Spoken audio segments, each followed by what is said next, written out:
मैं बढ़िया हूँ। कौन सा बोल रहे हैं? बिहार जा रहे हैं सर, समस्तीपुर। अरे नाम तो बताइए, कौन है आप? मुकेश मिश्रा बोल रहा हूँ सर। मुकेश मिश्रा, जो जी, जर्नलिस्ट हुआ करते थे। हुआ करते थे सर। वो मेरी लिस्ट में गायब हो चुके हैं ना, इसलिए मैंने कहा। वो आपकी लिस्ट से गायब हुए होंगे ना जी। लेकिन वो कोई सरकारी जॉब नहीं है ना कि 60 साल बाद रिटायरमेंट हो जाता है। हाँ, ये बात तो आपने बिल्कुल ठीक कही है। तो मुकेश मिश्रा जी, कैसे मिजाज है आपकी? कैसा चल रहा है आपकी जर्नलिस्ट? सब फर्स्ट क्लास चल रही है सर। जो ईमानदार होता है उसका कभी कुछ गड़बड़ नहीं होता है।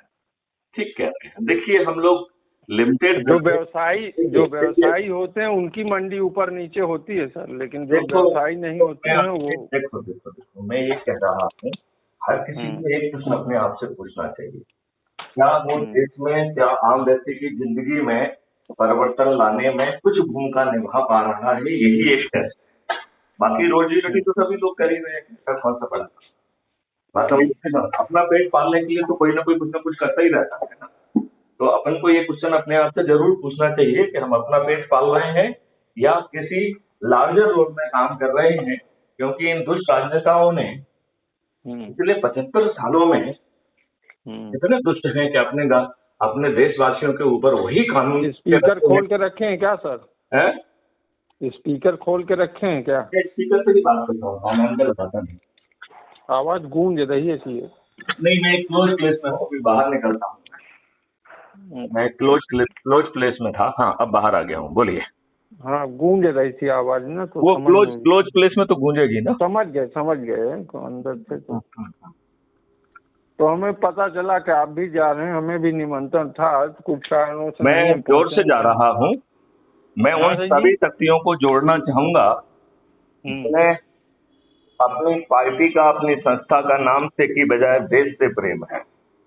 क्योंकि हम्म। 3000 पार्टियां हैं, सभी दुष्ट हैं। और हम्म। उन्हें जो है देश से कोई लेना देना नहीं है, अपनी रोटी सेक रहे हैं।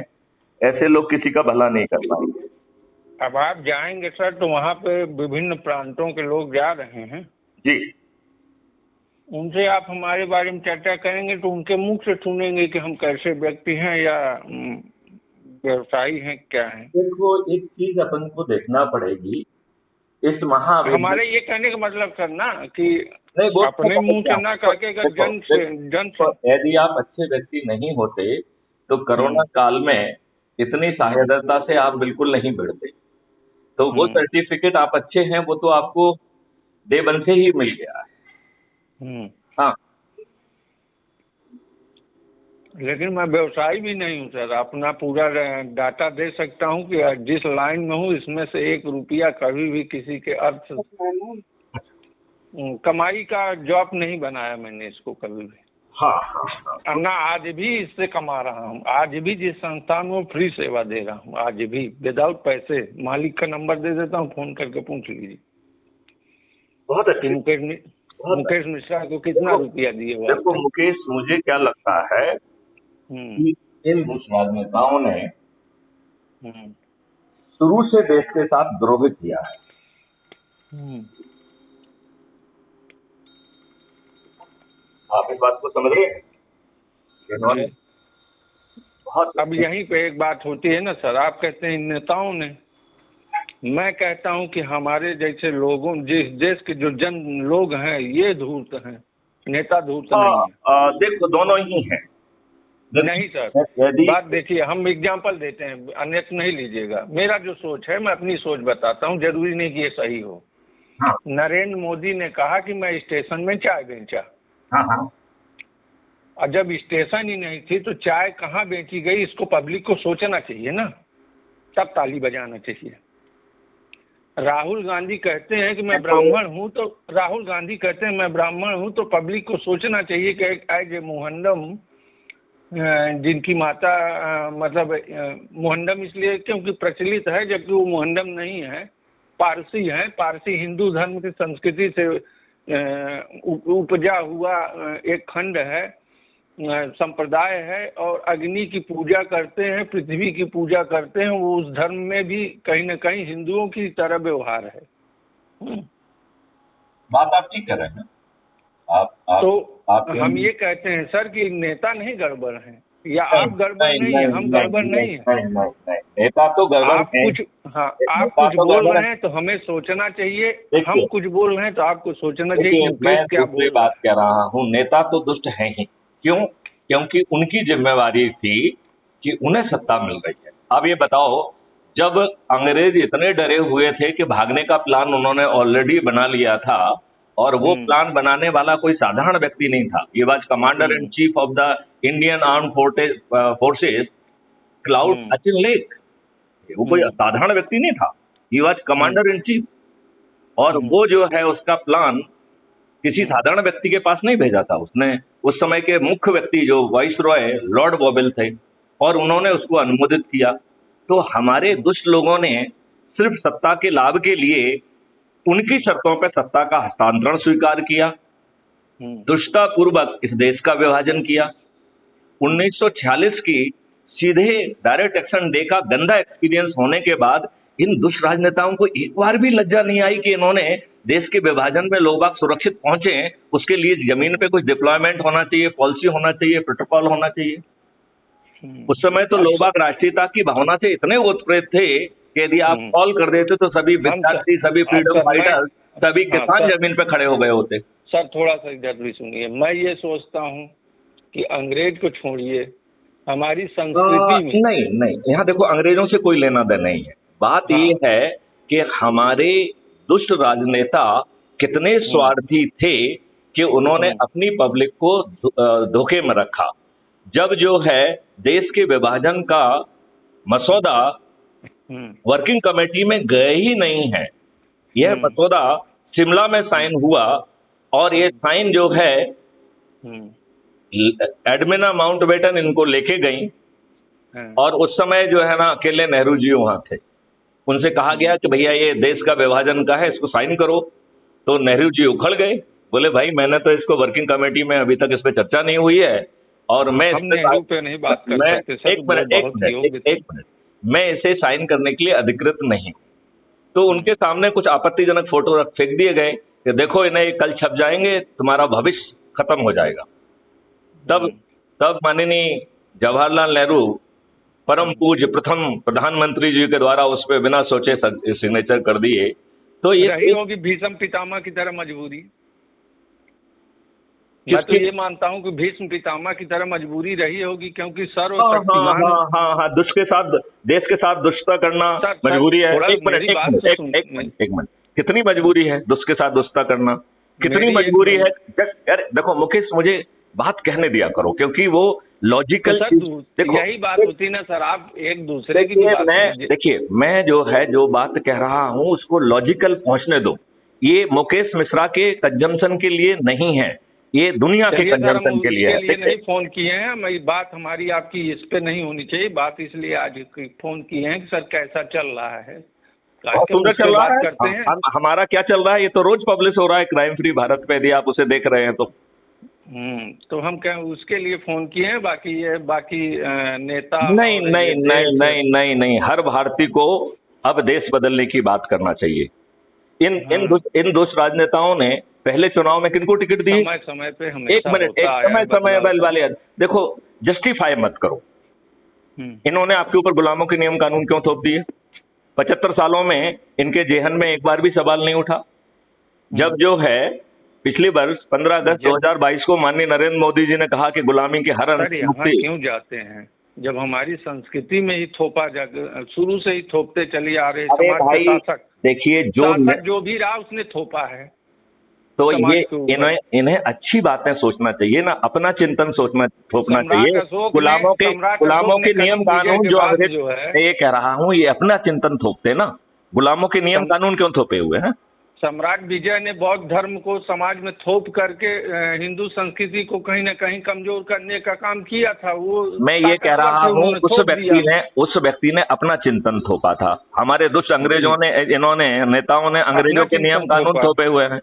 नेहरू जी अपना, तो आप यदि आप उन्हें माफ करना चाहते हैं, लेकिन मैं ये कह रहा हूँ मैं भी माफ कर दूंगा, लेकिन मैं उनकी भर्त्सना जरूर करूंगा। सर मैं माफ कैसे माफ नहीं कर रहे हैं कर ही क्या सकते हैं जब है ही नहीं है। हाँ बिल्कुल कर सकते हैं। हमने तो वो मॉडल बना दिया है कि इसमें देश बदल जाएगा। आप उसमें अपनी भूमिका निभाइए, अपना पद इसीलिए स्वीकार तो करिए, सर फोन अपने से किया जुड़े हूं लोगों सर को कि जोड़िए। मॉडल, इसीलिए सर फोन किया हूँ सर, जो आपकी संस्था चल रही थी क्या स्थितियां हैं, बहुत कैसे अच्छी चल रहा स्थिति है, और तब स्थिति है जब बहुत सारे लोग जो है मूक दर्शक हैं, यदि वो जागृत हो जाएंगे तो ये चमत्कार हो जाएगा 5 दिन में। मैं तो फोन इसलिए किया हूँ सर कि जब आपकी संस्था कुछ नहीं कर रही थी तब मैं आपके साथ में था। आज नहीं, तो लेकिन बहुत कुछ लेकिन कर रही है, मैं आज आपसे दूर देखिए, लेकिन मुकेश जी, हमें हूँ। पद स्वीकार करना पड़ेगा। हमें अपने से जुड़े अच्छे एनर्जी वाले लोगों को, मैथिली शरण गुप्त क्या को नहीं मालूम है कि आपके पास एनर्जी वाले कितने लोग हैं, देश का चिंतन करने वाले कितने लोग हैं, मेरा 2 एक 4 5 6 10 कुछ भी हैं, उनको समाज जोड़ना चाहिए। उनकी सब एनर्जी से जो है ना, हमें लोगों को जोड़ने का काम करना पड़ेगा। यदि हम ये नहीं करते हैं तो ये हमारी धूर्तता है। समाज में हर तरह के लोग हैं ना सर, तो एक अपन जो है समाज का जो है ना विश्लेषण का ठेका नहीं ले रहे हैं। हमने जो 21 लक्षों से इस देश को बदलने का ठेका लिया है, उसको जमीन पे कैसे उतारे, हमारा केंद्र केवल उतना ही है। हम कोई एकेडमिक डिस्कशन नहीं कर रहे हैं। हमारे हर बात में एक संदेश है, उस संदेश के माध्यम से हम लोगों को जागृत करना चाहते हैं। हम आपसे, मुकेश मिश्रा से मैं कोई एकेडमिक डिस्कशन नहीं कर रहा, जी जी जी because this our conversation will be uploaded on Crime Free Bharat, तो दुनिया सुनेगी कि क्या बात हुई है। हम तो तो सर ऐसे ही आपसे संबंध थे तो हम कहते देखते हैं सर का क्या हाल चाल है। बहुत सुंदर है यदि आप जैसे लोग जो चिंतन करते हैं, जो समाज का भला चाहते हैं, यदि वो जागृत होकर अपने स्वयं की भूमिका और अपने आसपास अच्छे एनर्जी वाले लोगों को आइडेंटिफाई करके उन्हें भूमिका देते हुए रोज जो है ना संगोष्ठियां करना, पिछले सप्ताह में क्या किया उसका विश्लेषण करना, आगे सप्ताह में क्या भूमिका है वो करना है, और 21 लक्षण जिसमें कोई भी व्यक्ति नहीं बच रहा है, इस मॉडल के सामने तो हर कोई बौना हो जाएगा। बस केवल एनर्जी से काम करना है। सर वो तो आपने मुझको डिस्क्वालीफाई किया है। नहीं, कोई डिस्क्वालीफाई नहीं किया है। मैंने आपको ये, देखिए, मैंने आपसे ये कहा कि आप इतने समय से जुड़े हुए हैं, आपने एक भी व्यक्ति को नहीं जोड़ा, एक भी व्यक्ति का नाम प्रपोज नहीं किया। यह आपका कंडक्ट, आपके जैसे ऊर्जावान व्यक्ति का कंडक्ट, चरित्र ठीक नहीं है। मेरी आपत्ति उस बात पे थी और किसी बात पे आपत्ति नहीं है। यदि आप एक निष्क्रिय फालतू के आदमी होते तो मुझे वो आपत्ति भी नहीं होती। सर यदि आप एक जस्ट ए मिनट, के बाद कोई काम होना चाहिए था ना। तो मुकेश मिश्रा का दिमाग इतना तेज चलना चाहिए कि वो बात को समझ सकें, और कम से कम यदि समझ में नहीं आ रहा तो पूछ सकें। यदि वो पूछने का भी भार नहीं उठाना चाहते हैं और कह रहे हैं हम समझ रहे हैं, तो कितने वर्षों तक समझोगे भाई साहब आप? ये तो रेल निकल जाएगी। 2023 में मध्य प्रदेश का चुनाव हो जाएगा, 2024 में जो ना लोकसभा का हो जाएगा। आप समझते रहिए। अभी जो है देखो, जस्ट ए मिनट, पार्लियामेंट में 3 जो है ना सुप्रीम कोर्ट के जजमेंट के बाद भी इन लोगों ने पीपल्स रिप्रेजेंटेटिव बहुत पहले सर हमारी आपकी वार्ता हो रही थी तो उसमें हमने एक शब्द कहा था सर कि कुछ आप पब्लिक का सुनना भी ज्यादा प्रयास, ज्यादा सुनाने के चक्कर में मत रहो। जो प्रश्न है वो पूछो। एक जिसने ऑलरेडी सब कुछ सोच लिया है उसमें आपका जो ना समाधान हो रहा है कि नहीं, वो सोचो। अपना ज्ञान बढ़ाने से काम नहीं चलेगा। आप ये कहिए कि साहब आपका ये सोच है, इसमें हमारा ये चिंतन है, क्या ये हमारा चिंतन ठीक है, क्या ये can it be part of your thing, क्या ये आपके चिंतन का ऑलरेडी हिस्सा है, तो वो मुझे समझा दीजिए। यदि नहीं है तो बात जो है ना, क्या आप इसे इंक्लूड करना चाहेंगे? अभी एकेडमिक डिस्कशन करके हमारा समय खराब करोगे, अपना समय खराब करोगे। It is not helping anybody. It is a question of doing it, do it और इट विल नेवर हैपन। इसीलिए एकेडमिक डिस्कशन के लिए बिल्कुल जगह नहीं है। ये तो साल 2 साल में आज लगा है, क्योंकि आप भी बिहार जा रहे थे, हमें भी निमंत्रण मिला था, तो हम कहें देखें सर आ रहे हैं कि नहीं आ रहे हैं। नहीं, मैं जा रहा हूँ। इस पे तो हम बस जर्नल छोटी सी वार्ता के लिए फोन किया था। और देखिए, आप छोटी वार्ता के लिए, देखिए आपने छोटी वार्ता के लिए फोन किया और हम हमेशा संदेश के लिए बात करते हैं। तो मैं आपसे बातचीत के दौरान भी कुछ ना कुछ पब्लिक को संदेश देने की कोशिश कर रहा हूँ। मैं अपनी 1 मिनट की एनर्जी भी बिना संदेश के जारी नहीं करता हूँ, क्योंकि मेरे लिए अपना समय बहुत महत्वपूर्ण है। क्योंकि यदि मैं फेल हो गया तो फिर आपका जीवन भविष्य चौपट होने वाला है। क्योंकि अगले आने वाले 5 वर्षों में यदि जो परिवर्तन मैथिली शरण गुप्त कह रहे हैं यदि वो नहीं हुआ, जस्ट मिनट सुन लो 1 मिनट, मैं कह रहा हूँ हमारा भविष्य कैसे चौपट होगा सर? 3 में से 2 भारतीयों को कैंसर होगा, ऑटो इम्यून डिसीज होगी, आप जो है ना कुछ करने लायक ही नहीं बचेंगे, आप अस्पताल में खड़े रहेंगे, आपका भविष्य कहाँ से आ जाएगा? आपके ऊपर इन्हीं गुलामों के नियम थुपे रहेंगे, जिसमें आप जो है जाते हो तो आपका जो है ना सिर फटा रहता है, आपकी FIR नहीं लिखी जाती है, दुष्ट लोग जो है ना पैसे देके आपके रोज झूठा FIR दर्ज करा देते हैं।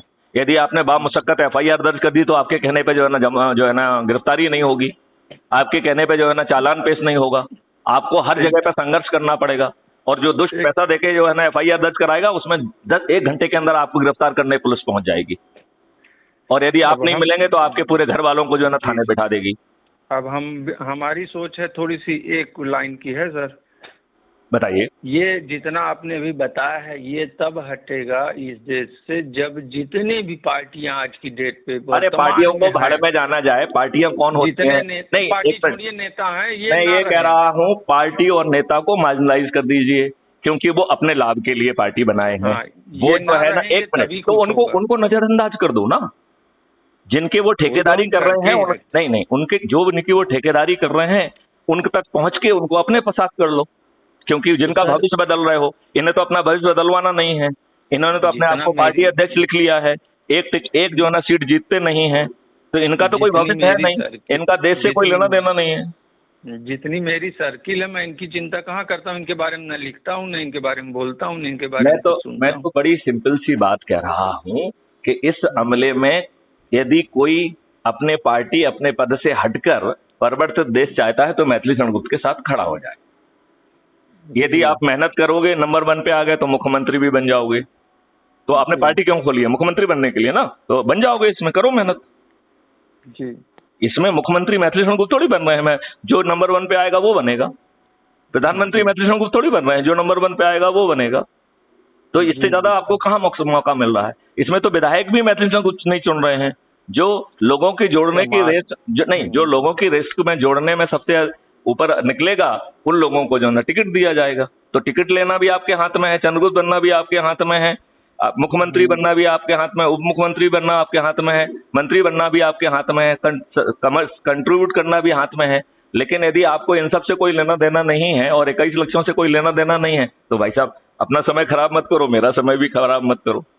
जी सर, हम तो ये चाहते हैं कि बिना पद लिए भी समाज की सेवा की जाए। देखो, यदि पद आप लो चाहे ना लो, यदि आप अच्छे ऊर्जावान लोगों को पहचान के, क्योंकि आपके आसपास कौन ऊर्जावान है ये मैथिली शरण गुप्त को नहीं मालूम है, यदि आप उतना ही दायित्व भी निर्वहन नहीं करते हैं तो मुकेश मिश्रा जी मेरे लिए किसी काम के आदमी नहीं है, क्योंकि इतना तो कर सकता है ना, तुम ना पद लो।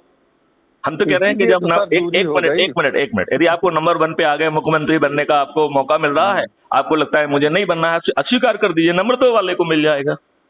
यदि नंबर 2 वाला भी अस्वीकार कर देगा तो नंबर 3 वाले को मिल जाएगा, तो मेरिट है। जी। वो आपसे हाथ थोड़ी जोड़ेगा कि नहीं आप ही मुख्यमंत्री बनिए, लेकिन हाँ यदि आप नंबर 1 पे आ गए तो आपको मौका जरूर मिलेगा, which you can as well refuse. जैसे मान लो आप पद नहीं लेना चाहते हैं, तो हर दिन 2 लोगों को, अच्छे लोगों को जो आपसे इतने वर्षों के दौरान जुड़े हैं, जो आपको लगता है कि परिवर्तित देश चाहते हैं, जो इस देश के नियम कानून बदलना चाहते हैं, ये बदलना चाहते हैं, उनके नाम सुझाइए कि साहब मैंने बात कर ली, आप भी बात कर लीजिए, इनको जोड़ लीजिए, इनको ये पद दे दीजिए, तो जो है ना ये